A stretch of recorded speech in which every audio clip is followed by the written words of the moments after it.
You ask Tiger to solve.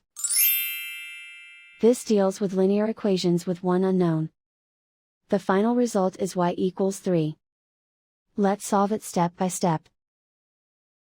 Group all constants on the right side of the equation.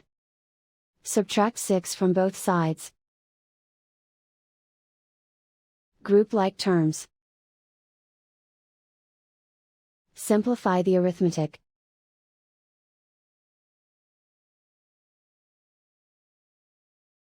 Isolate the y. Divide both sides by -3. Cancel out the negatives. Simplify the fraction. Cancel out the negatives. Find the greatest common factor of the numerator and denominator. Factor out and cancel the greatest common factor. And so the final result is y equals 3.